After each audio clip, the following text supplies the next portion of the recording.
This is the approach to the deer exclosure area erected by the Tauranga branch of the New Zealand Deerstalkers Association to protect the king fern, which we will be looking at very shortly. The fence was erected in the late winter months of 2017 and represents a huge number of hours put in by the deerstalkers as a voluntary contribution to protecting the king fern.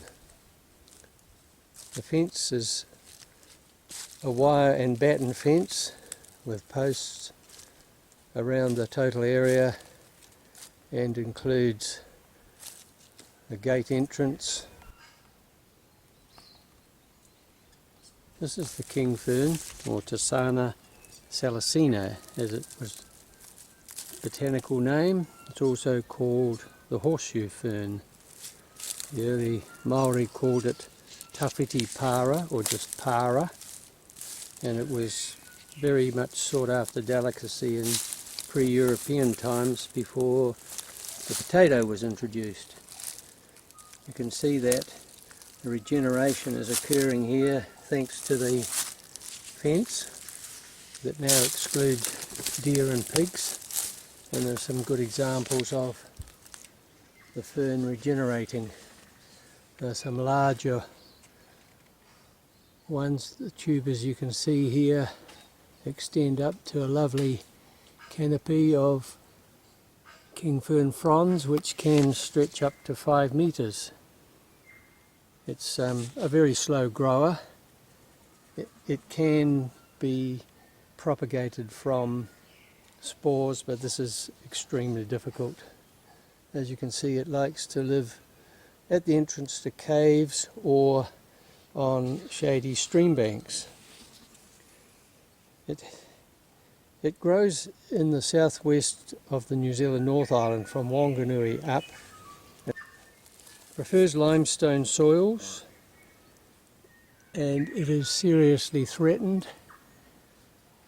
Access track. It is in future to keep pests out with possum traps, baiting and stoat traps. These are some further examples of the regeneration of the king fern after the establishment of the fence, which has also enabled a lot of other species to regenerate as well. There are many young plants and seedlings on the forest floor that would have been destroyed had the pigs or deer got in here. So this is another good example of what can be achieved with the help and cooperation of a lot of people. It's a beautiful fern, and there are many examples here of it regenerating and obviously doing very well. This is a section of the top side of the exclosure fence, showing some of the Tim's trap and near one of the angles on the fence, and also a stretch along the back, showing where the fence is operating and precluding deer and pigs. I think there is a sign to my mind already of some regeneration inside the fence, which is not occurring on the outside. I know it is early days, but this is going to continue to happen, I'm sure. This example of the canopy and the size of some of the trees that are inside the exclosure, and also highlights that there are threats to the fence, overhanging trees, and we will need to stay vigilant to make sure that it still operates efficiently. This is another small section of the exclosure fence, continuing on around the area we're protecting for the king fern. Some very large trees.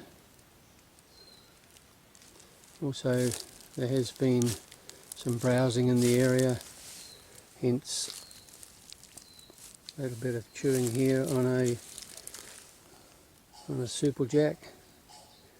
Clear evidence that there are browsing animals here, fortunately still on the outside of the fence.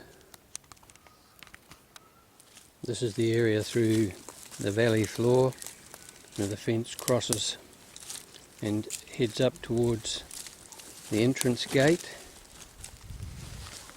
There has been a significant amount of water down through here, and the fence is doing its job. It's quite intact.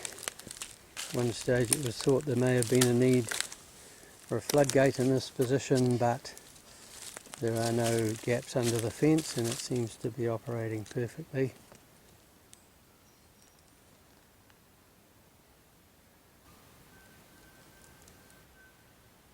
Here's where a large limb has come away from one of the trees nearby, above us. Fortunately it's come down and hasn't damaged the fence, so I'll shortly remove it. This is the area of the fence heading back up towards the gate from the bottom of the valley floor. There was some evidence found by Barry Petherbridge of a kerriroo down from here, had been, we think, eaten by a stoat, but it may have originally come through here, attempting to fly through where the fence is now into a light well area, which may have been its normal path through the trees. And unfortunately, one of those things, the fence may have obstructed its flight path, hence now the old feed bag split open and put onto the fence to preclude any kerriroo coming through. I doubt that there'll be any chooks in here.